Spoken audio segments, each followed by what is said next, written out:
Apologies for my voice, I am still not entirely recovered from my sickness, yippee-ki-yay. Canter Crossing is a 2D animation horse game being developed by Pixel Horizon Games. It is a single-player adventure game set in the beautiful and expansive island of Zero, with a wide variety of biomes to explore, pretty horses to find, fun treasures to collect, and a story to boot. Currently there are a lot of horse games in the pipeline, but this one caught my attention some time back for a few reasons. First and foremost is the 2D animation, an absolute rarity in games today and something I've always found charming and beautiful. And according to the developer, due to the 2D animations and isometric style, they have a slight edge over other horse games, which I will cover later. The other is the smaller and focused scope. Many horse games currently in the works are promising vast worlds, lots of competitions, and an armada of horse breeds, and a ton of features. Canter Crossing is keeping it very simple, with a single horse model, simplistic gameplay, and a large world that is not Red Dead Redemption 2. In my experience, simple games often hit the hammer on the nail because they take the limited features they have and do them properly, like Stardew Valley. Now, this video will be covering the game and what it hopes to achieve in its entirety. I do want to spotlight more of these up-and-coming games, and with Canter Crossing's Kickstarter currently running, I thought it would be the perfect time to give it a proper shakedown and let you guys check it out for yourselves. But before we do get into all of that, I'd like to thank my coffee supporters for being more awesome than Apalia finally adding horses. You guys already have the bloody stables, just add them! Let's get into it.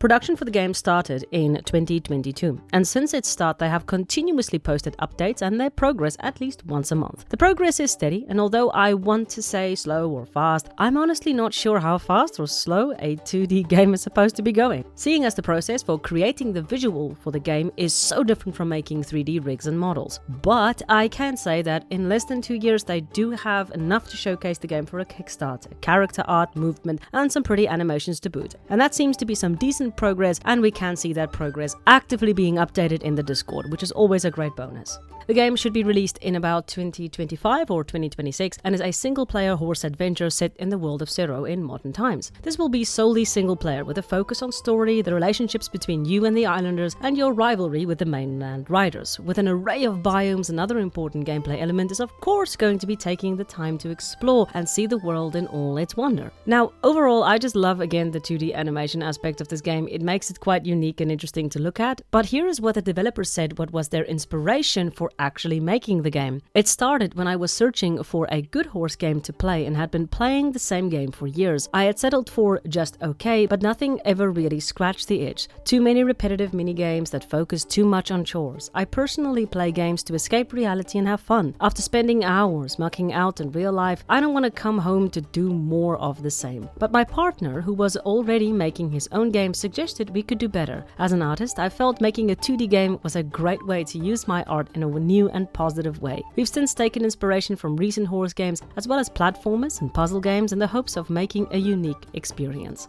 Absolutely speaking my language. It's an interesting mixture of the old isometric and the new, removing the redundancy that makes Canter Crossing such an appealing concept to me personally. But with the brief overview and inspiration out of the way, let's get into the world and story, my favorite parts. Now, Zero is a huge island with a conservation status to keep it safe from too many inhabitants that could possibly ruin it. Lucky we got an invite. Now, the horses on the island are unique to Zero, as is much of the wildlife, which is quite unique and different. As the island is big, there are a ton of biomes to explore. Woodlands, snowy mountains, sandy beaches, rocky moorlands, and a lot more to be added. As you can see by the trailer, everything is 2D, with a nice cartoony feel, yet with damn pretty horses and environments. These horse animations, although a little stiff, are very well done and quite pretty. From the trailer and graphics, I'm already getting a sort of Pokémon with horses vibe from the game. Like getting a new horse and going on a big old adventure, all the while catching other horses along the way. Yes, you will be able to catch wild horses. It makes me curious about the world, and I really want to see what it has to offer. In the world, you'll find an array of different people to interact with, like Jazz, Nell, May, Rocky, Kel, and Tralee. Each of these characters play an essential role in both the game's progression and the story. The artwork for these characters are really good. My favorite of the bunch is Tralee. I will always love a man in tartan. Now, the focus of the story is going to be helping and catching wild horses and fending off a rivalry from the mainland. Not a siege, unfortunately, just a plain old competition. Both of these themes we have seen before, but these stories can be approached in a lot of different ways. So I'm curious to see what exactly the story will be about when it comes out. Although the story is not set yet, the author is pretty keen on the old Pippa Funnel games, and they're drawing a lot of inspiration from that, so expect a bit of mystery for the story. It will also be driven forward by the aforementioned characters who will help you throughout your adventure.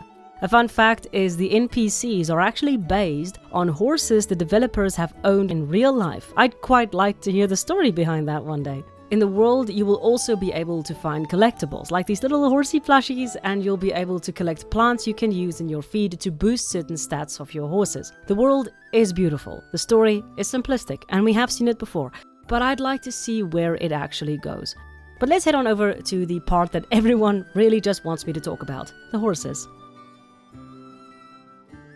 There will be one horse model with a wide range of coats, which does make sense as animating for 2D is a lot different than animating for 3D. In short, 3D animation, although very technical, goes a little faster than 2D animation, where every single frame has to be redrawn. So, when you add a new model for a horse, you can't just slip on the animation from the previous horse and be good to go.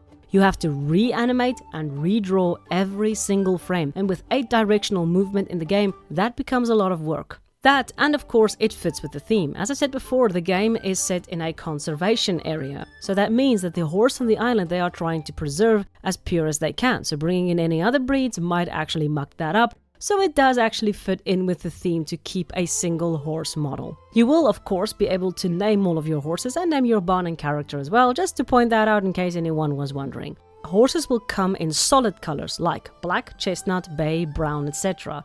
And there will be a very basic breeding system. Now, whether the Kickstarter reaches the goal or no, future updates should include expanded horse coats and more in-depth breeding.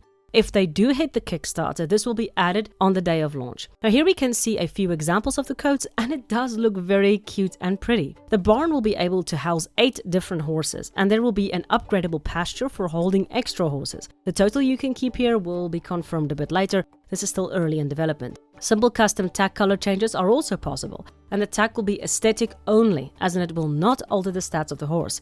Now this is an interesting point that I often see people kind of argue about. Some people like stats on their tack, others don't. But I will say that having no stats does mean that you can put any saddle on any horse without worrying how it will affect your gameplay, so you can look the way you want to look. Speaking of stats, the horse will have stats and they will be trainable. Training will be a little different from other games. Instead of grinding, you will be able to collect stars and then apply them on the horse and boost up that specific skill. This will mitigate the grind that is quite prevalent in horse games and keep a sharp focus on exploration. However, be aware this is still on the drawing board and this element could change. What is also pretty cool is your character also has stats that can be upgraded. So this is already giving me a sort of RPG vibe. The types of skill that you could possibly learn are pushing or pulling objects to get to new areas. So some skills will open new areas for the players. And again, I'm getting that Pokémon vibe. I'm just so excited about this.